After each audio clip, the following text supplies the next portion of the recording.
Et bonjour à tous et bienvenue sur Vision Crypto en ce 28 novembre 2024 avec une map très verte. On a fait de très belles performances encore une fois.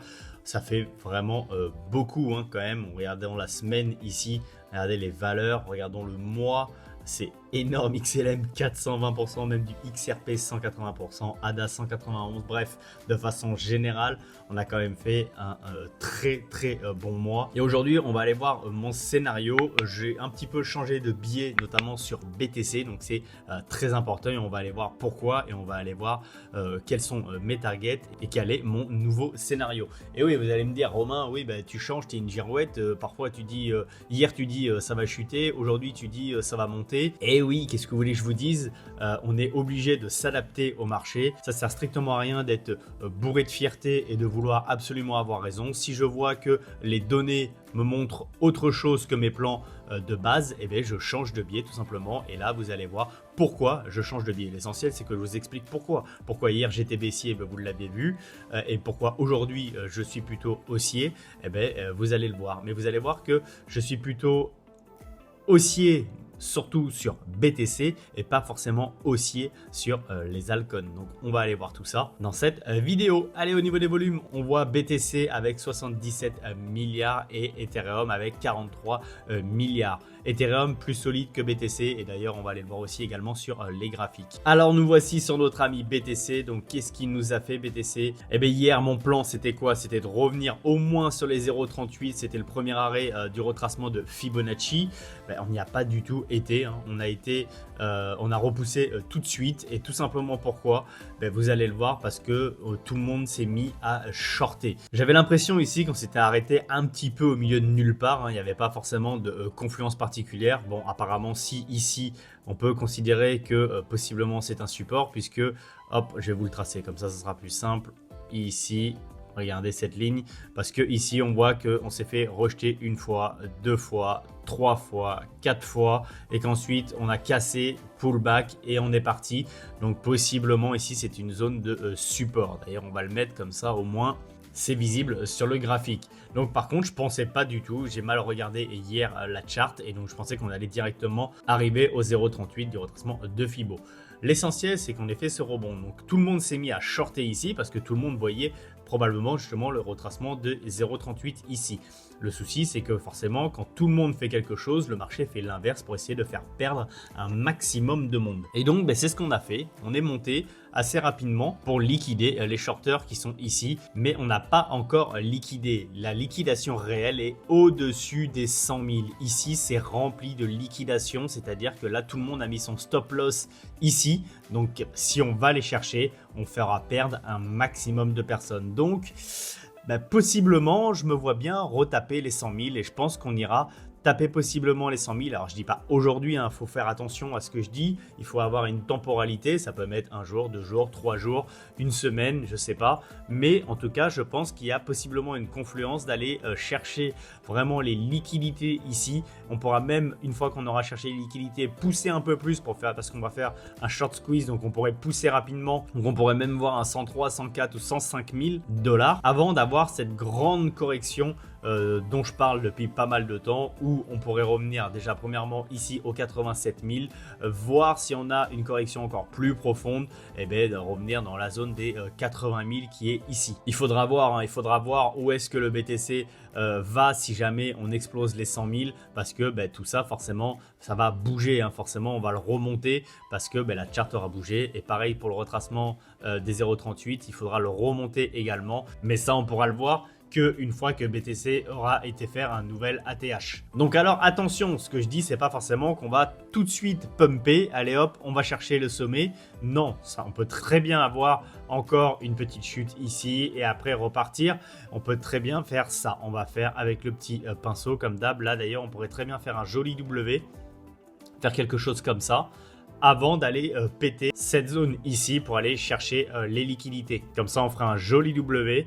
On casse la neckline ici et on va chercher un nouveau sommet et un nouvel ATH et toutes les liquidités qui sont au-dessus. Donc pourquoi je dis que je suis plutôt, on va dire, bullish sur BTC et que je pense qu'on va aller attaquer les 100 000 ici et pas forcément les altcoins? Et bien tout simplement parce que je pense que, hop là, ici je suis sur la charte de la dominance de BTC et je pense que BTC du coup va reprendre de la dominance en allant chercher les 100K au détriment bien entendu des altcoins. Encore une fois, hein, il y a toujours la divergence entre le RSI et le pourcentage de la dominance qui existe à la fois en 4 heures, à la fois en 1 heure. Donc je pense vraiment que BTC devrait reprendre de la dominance et notamment si jamais BTC va chercher justement les 100 000, je pense que c'est là où on va reprendre de la dominance et c'est vraiment quelque chose que j'aimerais, vous le savez, je ne veux pas qu'on break notamment les 58% parce qu'il y a de fortes chances qu'on s'écroule par la suite. Alors oui, on aura une altcoin season si on s'écroule, hein, il y a de fortes chances, mais c'est pas ce que je veux. Moi je veux pour le moment qu'on aille chercher un peu plus de dominance dans les 66, 67, 68%, j'arrête pas de le dire, mais j'aimerais qu'on aille beaucoup plus haut pour qu'après on ait une altcoin season qui soit beaucoup plus puissante et beaucoup plus intéressante. Hier on m'a posé des questions par rapport à la altcoin season, comme quoi j'étais pessimiste. Non, je suis pas pessimiste sur la altcoin season, dans tous les cas on en aura une, juste je préfère qu'on aille chercher de la dominance de BTC bien plus haut parce que la altcoin season sera beaucoup plus importante et beaucoup plus intéressante, beaucoup plus longue également si on part de plus haut que si on part maintenant. Voilà, je pense que dans tous les cas c'est pas du tout le scénario que je privilégie. Je pense vraiment qu'on va regagner de la dominance, que là on a juste fait peur un petit peu à tout le monde, mais qu'on va reprendre de la dominance, on va aller chercher des sommets un petit peu plus haut et qu'on aura une altcoin season qui sera vraiment beaucoup plus importante parce qu'on partira de beaucoup plus haut sur la dominance de BTC. Également sur le Total 3, j'ai toujours mon scénario ici où je pense qu'on va revenir ici à la fois dans la RLZ longue et à la fois dans les 0,38 du retracement de Fibonacci. Le scénario est totalement valable encore, sachant que il ne faut pas oublier, c'est pas parce qu'on a fait une petite poussée ici que ça y est, on est reparti bullish, hein. Ici, regardez quand même, on est en train d'entamer des sommets de plus en plus bas ici et des bas de plus en plus bas ici. Donc possiblement, on pourrait très bien faire un nouveau plus bas et le nouveau plus bas, il irait dans cette zone de confluence qui est ici. Donc à la fois dans la RLZ longue et à la fois sur le first stop des 0,38 de Fibonacci. Donc je pense que les altcoins, eux, peuvent chuter, surtout si la dominance de BTC redevient très très forte. Soit on va stagner un petit peu ici, soit on va monter encore un tout petit peu pendant que BTC augmente. Mais si BTC reprend vraiment beaucoup de dominance, ben, les altcoins, eux, vont vraiment être en PLS et vont vraiment être en stagnation. Et ensuite, là où il va falloir faire extrêmement attention, c'est si BTC passe les 100 000 et qu'après il décide de chuter fortement, tout en gardant sa dominance, les altcoins, eux, prendront vraiment très très cher. Et c'est là où on peut avoir vraiment une très grosse cascade de liquidation sur les altcoins. Donc déjà, premièrement, le premier arrêt, vous voyez, c'est ici. Et deuxièmement, le deuxième arrêt, si jamais on descend vraiment très bas parce qu'on prend très cher sur les altcoins. Et je pense qu'on prendra très cher sur les altcoins une fois que BTC aura passé les 100 000, aura été récupéré toute la liquidité. Je pense vraiment qu'on aura cette grosse correction qu'on attend. Et possiblement, du coup, les altcoins iront chercher cette RLZ longue qu'on a ici, où on a une très forte confluence également, RLZ longue ici et support ici. Voilà, je pense que c'est un scénario qui n'est pas du tout déconnant et que par la suite, rien n'empêchera de repartir extrêmement proprement et extrêmement fortement à la hausse, à la fois sur BTC et à la fois sur les altcoins, une fois qu'on aura liquidé un maximum de personnes, une fois qu'on aura fait descendre du train un maximum de personnes, parce que je vous rappelle, le but du marché, c'est de faire perdre un maximum de personnes pour en faire gagner le minimum possible. Donc voilà, j'espère que mon scénario a été extrêmement clair à la fois sur BTC et à la fois sur les altcoins. Si jamais vous n'avez pas compris, n'hésitez pas premièrement à rejoindre le canal Telegram et on pourra en parler dessus. Les liens sont en description et le canal est entièrement gratuit. Deuxièmement, n'hésitez pas à mettre en commentaire si vous avez des questions. J'y répondrai avec plaisir. Donc également, qu'est-ce qui me fait dire aussi que BTC peut potentiellement grimper?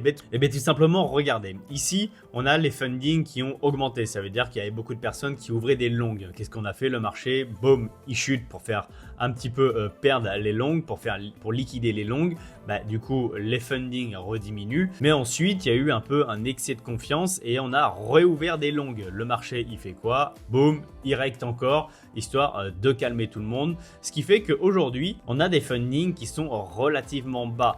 Et là, on est en train de voir qu'au contraire, les gens maintenant se remettent à shorter. Qu'est-ce que va faire le marché à votre avis? Si tout le monde short, possiblement on va aller chercher les 100 000 pour aller chercher les stop loss justement de tous les shorters. Donc ça, c'est une donnée qui me rend extrêmement bullish. Et par contre, attention, bien entendu, c'est une donnée qui peut très vite changer. Ensuite, qu'est-ce qui me fait dire que les altcoins, eux, peuvent prendre cher? Tout simplement parce qu'on regarde la map ici quand même, il y a encore beaucoup de longues sur les altcoins et donc je pense qu'on peut les rect assez rapidement. Si BTC reprend sa dominance, de toute façon, soit les altcoins vont stagner, soit ils vont chuter. Et donc ici, on va probablement faire fermer des positions. Et regardez ici, un BTC, aucun problème, il n'est pas long du tout. Donc ça veut dire que il n'y a pas de personnes qui longuent le BTC comme des fous. Donc possiblement, je pense qu'il peut véritablement grimper. Par contre, on voit Ethereum, lui, il y a des positions longues assez importantes qui sont dessus. Donc voilà, ça, c'est des confluences supplémentaires qui appuient mon scénario d'aller chercher les 100K. Allez, c'est terminé au niveau de l'analyse. Maintenant, on va aller voir un petit peu ce qui s'est passé. Donc hier, il y a eu des inflows sur l'ETF BTC. Ça y est, on re-rentre un petit peu dans les ETF Bitcoin après 2 jours d'outflow. Mais surtout, ce que je trouve très intéressant, c'est que là, on continue à accumuler sur l'ETF Ethereum. Regardez, il n'y a que des entrées et hier encore une belle entrée sur l'ETF Ethereum. Donc ça fait plaisir et on a vu que l'ETF Ethereum a repris beaucoup de dominance face à BTC. Donc je suis content, de toute façon, Ethereum va pumper malgré ce qui a pu être dit par tous les détracteurs. Allez, on avance parce que les nouvelles sont ultra bullish. Donc Bitwise dépose une demande de dossier auprès de la SEC pour son Bitwise 10 Crypto Index Fund. Donc à l'intérieur, il y a BTC, Ethereum, Sol, XRP, ADA, AVAX, Link, BCH, DOT et Uni. Donc ça, forcément, ça va faire quoi? Ça va être extrêmement bullish pour ces tokens là, parce que si c'est accepté, il va y avoir de l'argent qui va rentrer dans ces tokens. Alors attention, ça c'est important, il faut regarder comment c'est réparti. On voit que c'est BTC bien sûr en priorité, Ethereum en deuxième, Solana en troisième, XRP, et puis après les autres, c'est tout en dessous de 1%. Je suis plutôt surpris, moi j'aurais mis Chainlink à la place de Cardano largement, mais bon, après ça c'est propre à chacun. Mais en tout cas, une très bonne nouvelle pour ces tokens et c'est bien entendu extrêmement bullish. On continue avec les nouvelles bullish également. Mara Holding a acquis 703 bitcoins supplémentaires pour un prix moyen de 95 395 $. Donc ça prouve qu'ils s'en foutent du prix actuellement. Vraiment, ils voient le BTC beaucoup plus haut. Donc la société de mining Bitcoin détient désormais 34 794 BTC évalués à 3,3 milliards de dollars. Rien que ça. Donc ça continue d'acheter encore et encore. Ça fait des réserves. Et en parlant de réserve, le maire de Vancouver au Canada propose une motion pour que la ville adopte le Bitcoin comme actif de réserve. Encore une fois, hier on avait vu le Brésil qui voulait faire des réserves, le Maroc qui s'intéressait à BTC également. Et là maintenant, Vancouver qui veut faire également une réserve de Bitcoin. Si tout le monde, j'arrête pas de le dire en ce moment, mais si tout le monde veut faire des réserves, croyez-moi, il n'y aura pas assez de BTC pour tout le monde. Donc l'offre et la demande, encore une fois, le prix devrait exploser à la hausse si jamais tout le monde fait des réserves. Donc super bullish pour BTC encore une fois. Ça aussi, c'est relativement bullish. Je trouve que c'est important. Le cycle actuel de Bitcoin n'a pas encore connu de FOMO significatif de la part des investisseurs particuliers, donc des retail. Et ça veut dire que les retail ne sont pas encore ici. Et ça, c'est super important. Ça veut dire qu'on va avoir des phases qui sont encore paraboliques à venir parce qu'ils ne sont pas encore ici. Et ça, c'est très bullish parce que l'afflux de liquidités qu'ils vont pouvoir apporter va être hyper important pour faire des phases paraboliques justement sur toutes nos crypto-monnaies. On le voit ici, ça c'est quand les retail arrivent. Et là, pour le moment, on n'a pas eu les retail qui arrivent. Donc, on a encore de beaux jours devant nous. Allez, on avance encore une fois. Une très bonne nouvelle. Donc, la société chinoise SOS dévoile son intention d'investir 50 millions de dollars dans BTC. Donc encore une fois, une entreprise qui veut acheter du BTC. Je vous laisse lire le texte, je ne vais pas tout vous lire, mais voilà. En tout cas, toutes les nouvelles sont ultra bullish. Il y a une adoption de fou autour de BTC. Et donc non, on n'est pas du tout en fin de cycle. La fin de cycle sera pour moi courant 2025 et je pense que là où je commencerai vraiment à me poser des questions et à vendre un maximum possiblement mes tokens, bien sûr ça dépendra du marché, il faudra voir à ce moment-là, mais je pense que ça sera fin du premier trimestre ou vers ensuite peut-être mai-juin, c'est à voir. De toute façon, je vous invite à cliquer sur le bouton abonner pour ne manquer aucune des futures analyses, aucune des quotidiennes et aucune des futures vidéos que je vais sortir. D'ailleurs, il y a une vidéo qui sortira à 17 h demain et il y a une autre vidéo qui sortira dimanche aussi, autre que la quotidienne. La quotidienne, c'est tous les matins, mais il va y avoir deux autres vidéos qui vont sortir, donc une demain à 17 h et une autre dimanche à midi. Donc si vous voulez pas louper les vidéos, abonnez-vous à la chaîne. Je sais que vous êtes encore extrêmement nombreux à regarder les vidéos et à ne pas être abonné. Cliquez sur le petit abonné, premièrement ça me fait très plaisir et ça permet de référencer la chaîne sur YouTube. Allez, je vous laisse sur cette belle map verte. J'espère que toutes mes explications ont été très claires. Je vous dis à demain dans la quotidienne. Passez une très belle journée et surtout, restez curieux. Ciao.